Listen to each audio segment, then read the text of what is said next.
Shalom saudara-saudaraku yang diberkati oleh Tuhan, kembali lagi bersama dengan kami dalam membahas pelajaran Sekolah Sabat. Saudara-saudaraku, sebelum kita memulaikan pembahasan Sekolah Sabat kita, mari kita tunduk kepala, kita berdoa.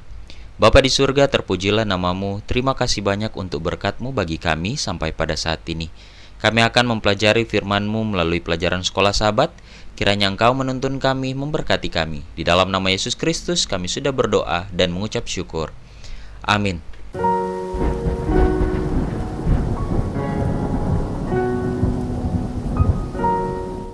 Pelajaran Sekolah Sabat kita pada Sabat ini berjudul Meterai Allah dan Tanda Binatang, bagian kedua. Ayat intinya terdapat di dalam Wahyu 7 ayat 2 dan 3. Dan aku melihat seorang malaikat lain muncul dari tempat matahari terbit. Ia membawa meterai Allah yang hidup, dan ia berseru dengan suara nyaring kepada keempat malaikat yang ditugaskan untuk merusakkan bumi dan laut. Katanya, janganlah merusakkan bumi atau laut atau pohon-pohon sebelum kami memeteraikan hamba-hamba Allah pada dahi mereka. Saudara-saudaraku yang diberkati oleh Tuhan, pada pelajaran Sekolah Sabat kita akan menemukan judul mengenai luka mematikan pada pelajaran hari Minggu. Kuasa binatang dalam Wahyu 13 dan 14 mewakili sistem penyembahan palsu di seluruh dunia.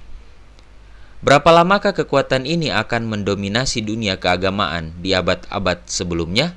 Di dalam Wahyu 13 ayat 5, dalam Wahyu 12 ayat 6 dan ayat 14, bahkan dalam Daniel 7 ayat 25 di sana dicatat, binatang itu akan terus berlanjut selama jangka waktu tertentu dalam sejarah. Dalam nubuatan waktu simbolis, satu hari nubuatan sama dengan 1 tahun literal. Dalam Bilangan pasal 14 ayat 34 kita membaca satu hari dihitung 1 tahun, yang menerapkan prinsip kitab suci untuk menghitung 1 hari untuk 1 tahun. Sekali lagi Tuhan juga berfirman di dalam Yeskiel 4 ayat 6, Aku menentukan bagimu 1 hari untuk 1 tahun. Nah, prinsip ini telah berulang kali membuktikan dirinya akurat dan menafsirkan nubuatan waktu Alkitabiah. Antara lain, nubuatan 70 minggu dalam Daniel 9 ayat 24 sampai 27. Kemudian menghitung periode waktu yang disebutkan dalam Wahyu 13 ayat 5 dari 42 bulan dengan 30 hari dalam sebulan, kita mendapatkan 1260 hari nubuatan atau 1260 tahun literal. Kalender kuno secara teratur memiliki 360 hari per tahun. Pada abad keempat, Kaisar Romawi Konstantin melegalkan agama Kristen di seluruh kekaisaran. Kita sudah pelajari ketika ia memindahkan ibu kotanya pada tahun 330 Masehi ke Byzantium untuk menyatukan bagian timur dan barat kekaisarannya. Hal itu meninggalkan kekosongan kepemimpinan di Roma. Pimpinan gereja Roma kemudian mengisi kekosongan ini. Dia tidak hanya menjadi pemimpin agama yang kuat, tetapi juga kekuatan politik yang harus diperhitungkan di Eropa. Jadi bukan hanya sekedar pemimpin gereja Roma, tapi dia menjadi kekuatan politik pada saat itu. Pada tahun 538, Justinian, Kaisar Romawi kafir, secara resmi memberikan uskup Romawi peran sebagai pembela iman. Jadi di tahun sebelumnya dia ambil alih, kemudian pada tahun 538 peran ini diberikan secara resmi kepada uskup Romawi menjadi pembela iman. Gereja pada abad pertengahan memberikan pengaruh yang besar dari tahun 1538 sampai tahun 1798. Termasuk pengaruh yang besar adalah penganiayaan yang mengerikan yang disebutkan dalam pelajaran-pelajaran kita sebelumnya. Jenderal Prancis Napoleon Bertir kemudian menangkap pemimpin gereja Roma pada tahun 1798 sebagai penggenapan yang tepat dari nubuatan tersebut. ya, 1 masa, 2 masa, dan setengah masa. Bertir dan pasukannya menangkap Paus Pius ke-6 dan tanpa basa-basi memindahkannya dari tahta kepausan. Pukulan terhadap kepemimpinan gereja Roma saat itu sangat serius. Tetapi di dalam Alkitab dikatakan bahwa dalam Wahyu 13 ayat 12, luka yang parah itu akan disembuhkan dan dunia akan tercengang mendengar lebih banyak lagi peranan dari kuasa kepemimpinan gereja Roma ini di akhir zaman berdasarkan sejarah yang terjadi. Apa yang akan terjadi? Ada kemurtadan di sana. Apa yang Paulus nubuatkan tentang hari-hari terakhir di dalam 2 Tesalonika 2 ayat 3 dan 4 dan dilanjutkan dalam ayat 9 dan ayatnya yang ke-12. Di sana Paulus menubuatkan tentang hari-hari terakhir yang akan terjadi. Di dalam 2 Tesalonika 2 ayat 3 dikatakan, "Janganlah kamu memberi dirimu disesatkan orang dengan cara bagaimanapun juga, sebab sebelum hari itu haruslah datang dahulu murtad dan haruslah dinyatakan dahulu manusia durhaka yang harus binasa, yaitu lawan yang meninggikan diri di atas segala yang disebut atau yang disembah sebagai Allah. Bahkan ia duduk di bait Allah dan mau menyatakan diri sebagai Allah." Wow, sangat luar biasa. Tanda pengenal apakah yang dia berikan untuk binatang itu? Kuasa antikristus. Rasul Paulus memperingatkan komunitas Kristen tentang kemurtadan dalam 2 Tesalonika. Mereka murtad dari kebenaran firman Tuhan. Paulus prihatin dengan benih-benih kemurtadan yang sudah ada di gereja perjanjian baru yang akan berkembang di abad-abad mendatang sebelum kedatangan Kristus yang kedua kali, yaitu Injil palsu akan masuk ke dalam gereja, membelokkan firman Tuhan. Dan ini telah terjadi dan nantinya akan terjadi. Iblis adalah sosok yang berada di balik kemurtadan ini. Jadi jangan pernah lupa bahwa setan ada di balik hal-hal ini. Oknum agen iblis itu adalah manusia durhaka, yang sejatinya dia meninggikan diri di atas segala yang disebut atau yang disembah sebagai Allah dan duduk di bait Allah dalam 2 Tesalonika 2 ayat 4. Tetapi penipu besar si iblis itu semakin gencar bekerja melalui agen manusia untuk mencapai tujuannya. Karakteristik yang diidentifikasikan dalam kitab Daniel dan Wahyu telah mengungkapkan bahwa tanduk kecil dari Daniel 7, binatang dari Wahyu 13 dan 14, dan si pendurhaka dari 2 Tesalonika 2 mewakili entitas yang sama. Mereka ini mewakili entitas yang sama.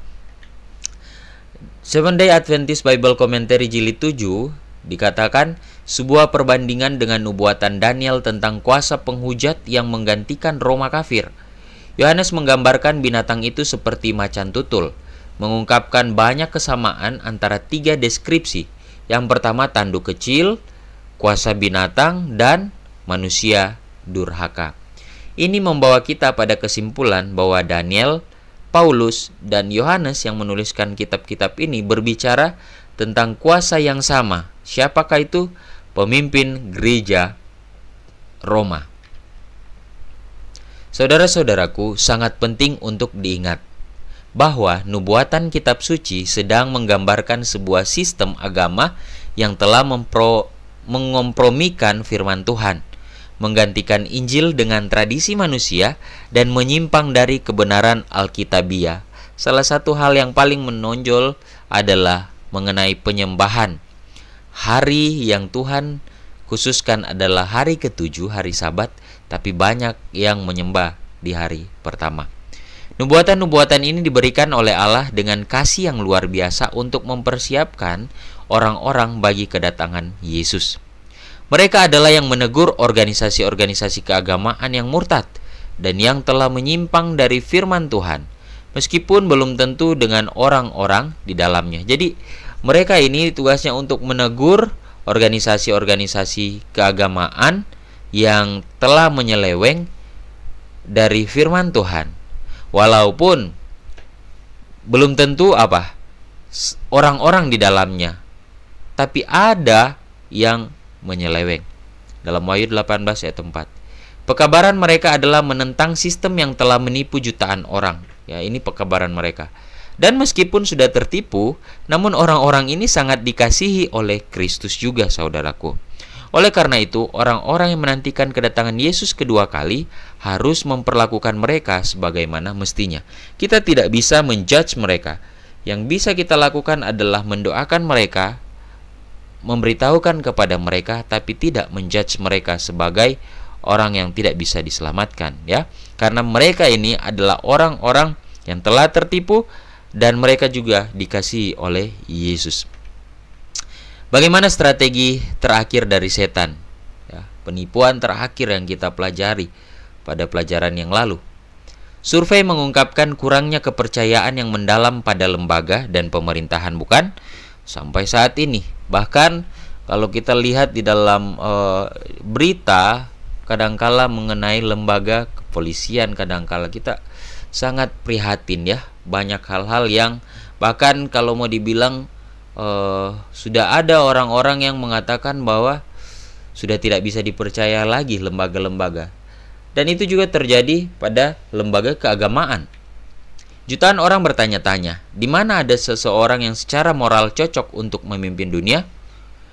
Nubuatan Wahyu mengidentifikasikan kuasa binatang sebagai sosok yang di bawah naungan persatuan agama dan politik akan menjadi kekuatan yang diyakini dapat mengisi peran ini. Bagaimana Yohanes menggambarkan adegan terakhir dari sejarah bumi ini dalam Wahyu 17 ayat 12 sampai 14. Perbedaan kuat apakah yang terlihat di sini? Ada 3 poin penting yang Yohanes buat dalam perikop ini. Pertama, kekuatan politik memiliki seia sekata, serta kekuatan dan kekuasaan mereka berikan kepada binatang itu. Kedua, gabungan kesesatan ini berperang melawan Yesus, anak domba. Dan ketiga, dalam perang terakhir di bumi, Kristus dan para pengikutnya yang menang. Binatang itu kalah, Yesus yang menang. Jadi, 3 poin penting yang Yohanes buat dalam perikop ini, ya, perbedaan yang kuat terlihat, di mana memang kekuatan politik dia akan memiliki seia sekata, mereka akan satu pemikiran.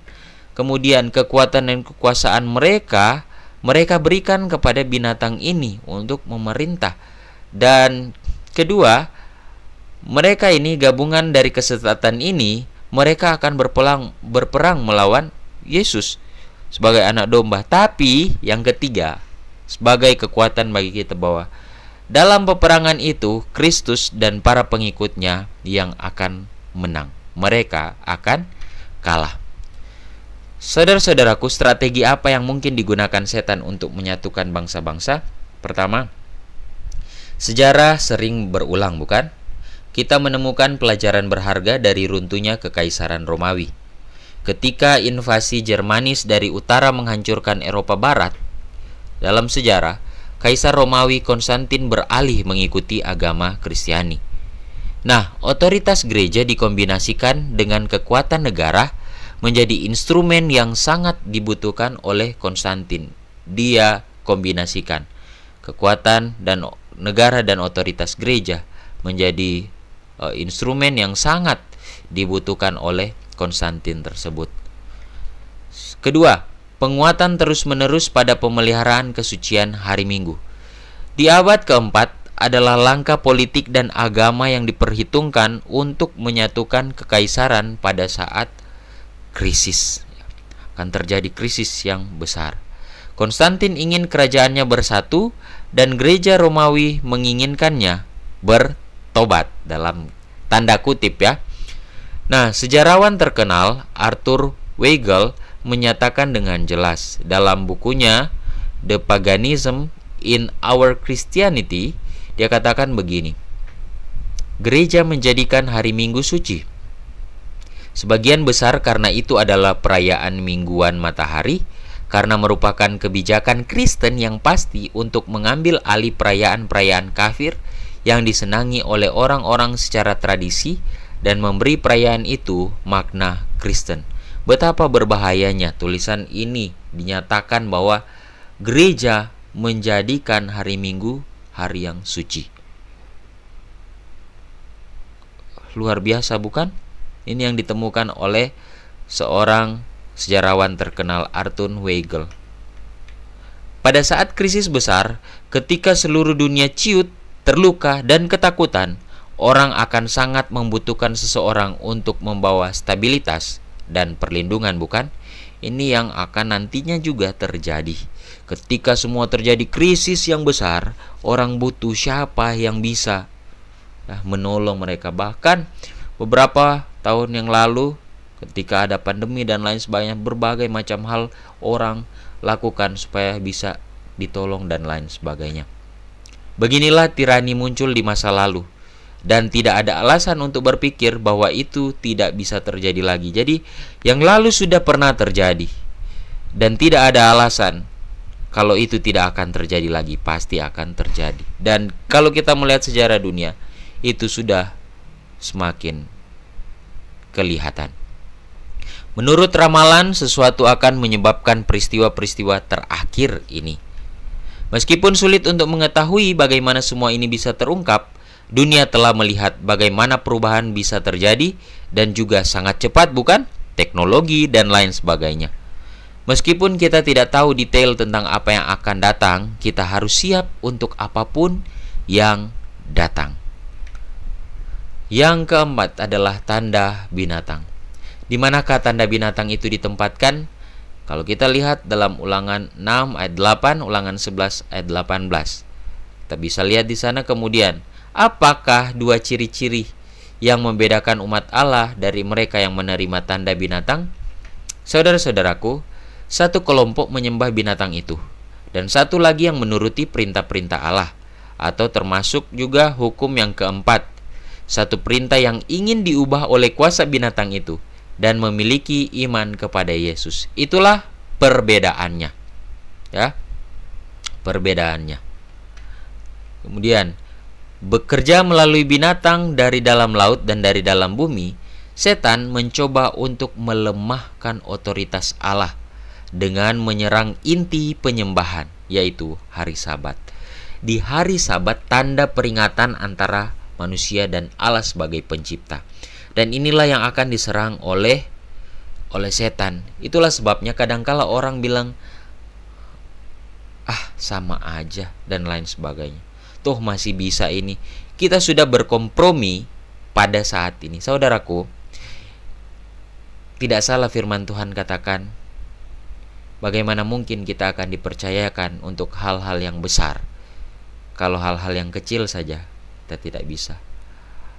Walaupun kadangkala kita hari Sabat, ini kan cuman kecil aja, bisa kok dilakukan. Dan padahal firman Tuhan katakan tidak bisa mengurus urusanmu pada hari Sabat. Tapi kita berkompromi. Bagaimana mungkin kita mengatakan bahwa kita akan kuat pada akhir zaman? Tidak mungkin, saudara-saudaraku. Tanda binatang itu ditempatkan di dahi atau di tangan. Dahi ini adalah simbol dari pikiran, di mana hati nurani, pertimbangan, dan penilaian berada. Sedangkan sebaliknya, tangan adalah simbol tindakan dan perbuatan. Kita akan berpikir bahwa ini memang hari yang benar, patut kita menyembah Tuhan di hari ini, kita kuduskan hari ini, padahal itu hari yang salah. Kemudian kita akan melakukan itu, atau kita akan dipaksa untuk melakukan itu, walaupun kita tahu itu hal yang salah. Harinya akan datang, dan mungkin lebih cepat dari yang kita duga, bahwa undang-undang akan disahkan yang membatasi kebebasan beragama kita. Mereka yang dengan sungguh-sungguh mengikuti firman Tuhan dan memelihara Sabat Tuhan yang benar akan dicap sebagai penentang kesatuan dan kebaikan masyarakat. Alfa dan Omega jilid 8 halaman 622 mengatakan, mereka yang menghormati Sabat kitab suci akan dinyatakan sebagai musuh-musuh hukum dan ketertiban, sebagai yang merusakkan batasan-batasan moral masyarakat, yang menyebabkan anarki dan korup, dan yang mendatangkan hukuman atas dunia ini.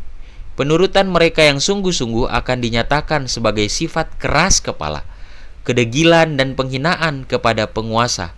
Mereka akan dituduh tidak suka kepada pemerintah.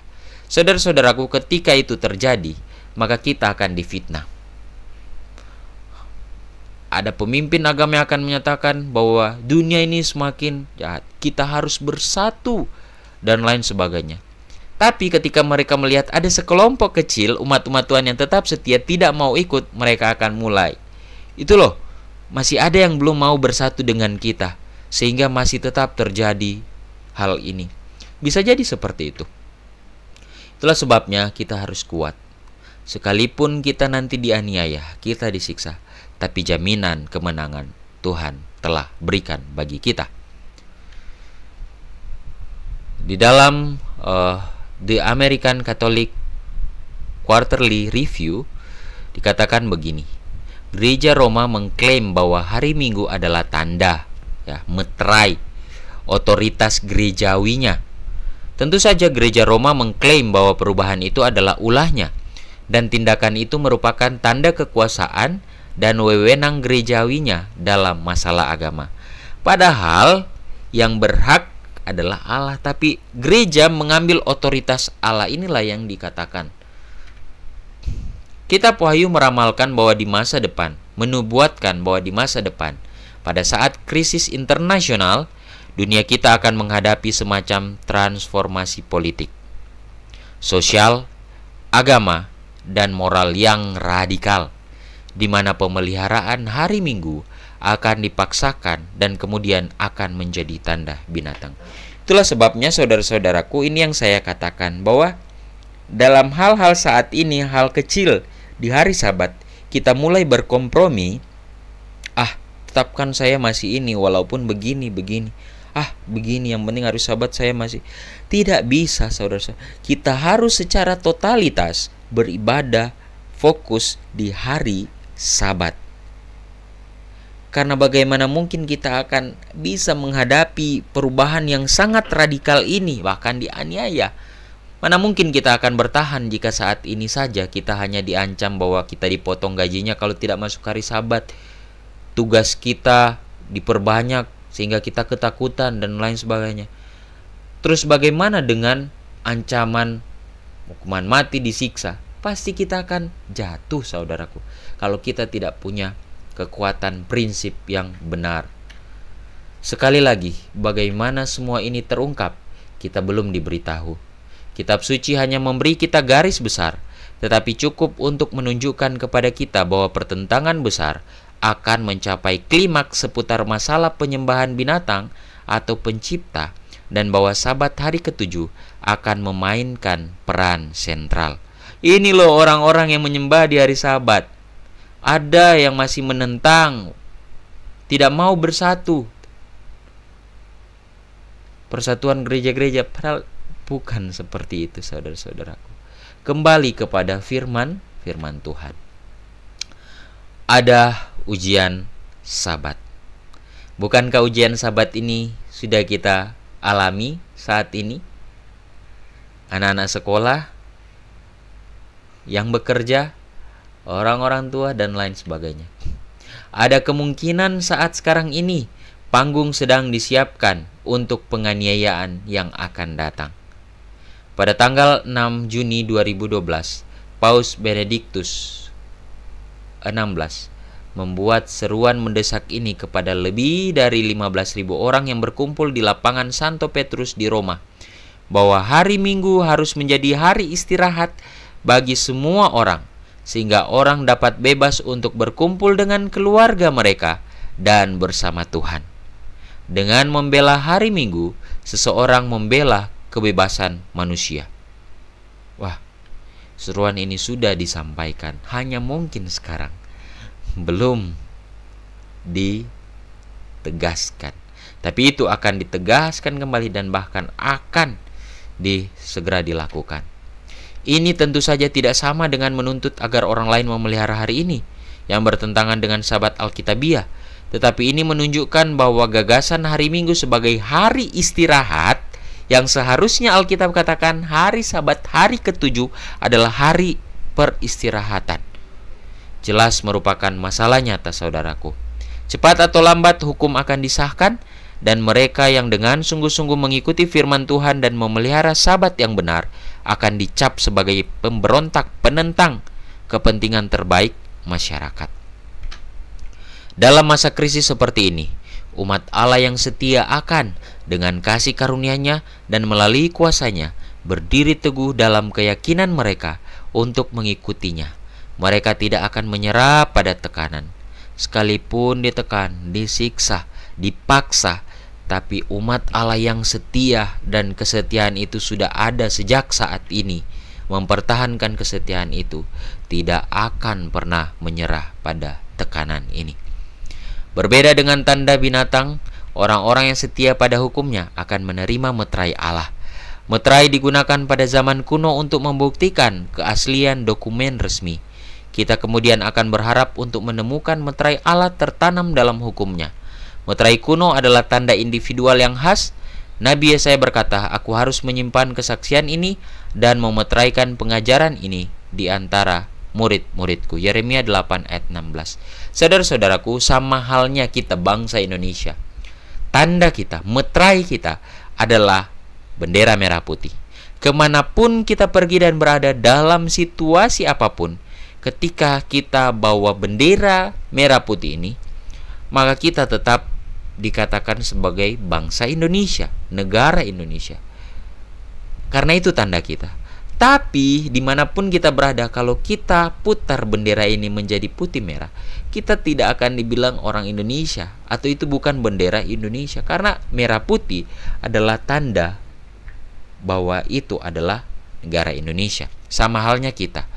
Ketika kita punya tanda umat Allah, berbakti di hari ke-7, hari Sabat, sesuai dengan apa yang firman Tuhan katakan, menyembah Allah. Kemanapun kita pergi, kita tidak akan kelihatan yang lain, tapi kita tetap mengudus Sabat apapun yang terjadi. Elemen apakah dari meterai Alkitabiah yang Anda temukan dalam perintah Sabat? Bagaimanakah perintah Sabat berbeda dari semua perintah lainnya? Keluaran 20 ayat 8 dan 11. Ingat, meterai Allah ada namanya di sana, Tuhan Allahmu. Gelar dan wilayahnya apa? Gelarnya adalah pencipta langit dan bumi wilayahnya. Jadi saudara-saudaraku, tanda meterai Allah bahwa Dia adalah Tuhan Allah kita yang layak disembah, gelarnya sebagai pencipta, wilayah kekuasaannya langit dan bumi. Selain daripada itu, dosa. Perintah keempat berisi 3 elemen dari meterai yang sah, bukan? Mari kita lihat. Pertama, nama pemilik meterai, Keluaran 20 ayat 10, Tuhan Allahmu. Kedua, gelar dari pemilik meterai, Keluaran 20 ayat 11, Tuhan yang menjadikan atau Sang Pencipta. Ketiga, wilayah dari meterai itu, Keluaran 20 ayat 11, langit dan bumi, laut dan segala isinya. Inilah tanda. Jadi kita sebagai umat-umat Allah, jika kita memiliki meterai ini, maka kita akan menyembah Allah, Allah yang menjadikan pencipta, dan Allah yang berkuasa langit dan bumi, laut dan segala isinya. Siapa Dia?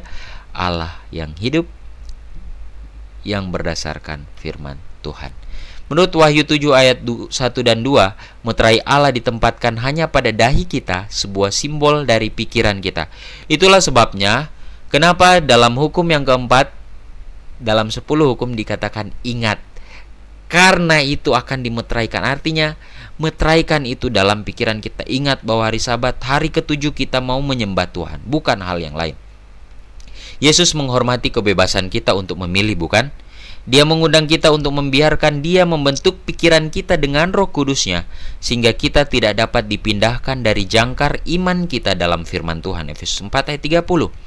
Dengan demikian, kita memahami bahwa orang beriman adalah mereka yang menuruti perintah Allah dan iman kepada Yesus. Wahyu 14 ayat 12. Dan yang termasuk dalam perintah itu adalah perintah keempat, satu perintah yang diubah oleh kuasa binatang, yaitu hari Sabat. Ingatlah dan kuduskanlah hari Sabat. Itu yang ditanamkan dalam pikiran kita, bahwa hari Sabat adalah tanda antara kita dengan Allah sebagai pencipta dan kita ciptaannya. bukan hari yang lain. Hari Sabat, hari ke-7. Testimonies for the Church, jilid 5, halaman 451. Ketika Protestanisme akan merentangkan tangannya melintasi jurang untuk menggenggam tangan kekuasaan Romawi, ketika dia akan mencapai jurang yang dalam untuk berpegang tangan dengan Spiritisme, ketika di bawah pengaruh kesatuan rangkap tiga ini, negara kita, ini ya dicatat, akan menolak setiap prinsip konstitusinya sebagai pemerintah Protestan dan republik, dan akan membuat ketentuan untuk penyebaran kebohongan dan delusi kepausan, maka kita dapat mengetahui bahwa waktunya telah tiba untuk pekerjaan iblis yang luar biasa dan bahwa akhir sudah dekat. Kita cenderung mengabaikan fakta bahwa hari Minggu adalah hari penyembahan kekuasaan lawan, bukan? Dalam alur cerita kitab Wahyu, hari Minggu adalah simbol yang sangat penting, mengungkapkan kelicikan dan tipu daya naga yang luar biasa. Ini mengubah hukum Allah, mengungkapkan dalam satu tindakan sederhana inti dari kebencian naga terhadap Allah dalam konflik alam semesta, yaitu penyembahan. Kesederhanaannya sangat menipu. Naga itu berusaha merebut tempat Allah di alam semesta dengan menggambarkan dirinya sebagai objek pemujaan yang sebenarnya dan berargumen bahwa hukum Allah tidak adil, bahwa hukum itu harus diubah. Naga itu mengubah hukum tentang waktu di dalam 10 perintah di mana Allah diidentifikasi sebagai pencipta dan penebus, satu-satunya yang layak disembah berdasarkan firman Tuhan. Saudara-saudaraku, perubahan hukum tidak hanya memanifestasikan kebencian iblis terhadap kehendak Tuhan atau hukum, tetapi juga upayanya untuk merebut tempat Tuhan dengan menjadi objek penyembahan. Karena di hukum keempat itu menandakan bagaimana kita menyembah Allah yang benar. Sehingga setan merebut itu, mau merebut itu, tapi gagal. Universalisasi dari perubahan hukum ini akan memastikan kemenangannya. Saudara-saudaraku, sekalipun nantinya kita akan mengalami suatu hal yang sangat luar biasa, mungkin yang tidak kita senangi, tapi ingat, berjalan bersama Tuhan, kemenangan pasti. Bersama dengan Tuhan, kita pasti akan diselamatkan. Karena Tuhan sudah buktikan, setan selalu kalah bagaimanapun caranya, apapun yang akan dia lakukan sejak zaman dahulu sampai saat ini. Kalau kita tetap setia, maka kita akan menang. Itulah sebabnya kitab Wahyu katakan, barang siapa menang, barang siapa yang setia. Yang penting di sini ialah ketekunan orang-orang kudus yang menuruti perintah-perintah Allah dan iman kepada Yesus. Memiliki iman Yesus. Iman Yesus seperti apa? Iman yang tidak tergoyahkan sekalipun masalah menerpa. Iman yang tetap bertahan di dalam penderitaan. Itulah imannya Yesus. Mari kita tunduk kepala, kita berdoa. Bapa di surga, terima kasih untuk firman-Mu melalui pelajaran sekolah Sabat. Kiranya ini dapat menuntun kami boleh menyadari bahwa kami butuh Tuhan, kami hanya mau hidup di dalam Tuhan, agar kemenangan boleh kami peroleh. Karena di dalam Tuhan, kemenangan itu pasti.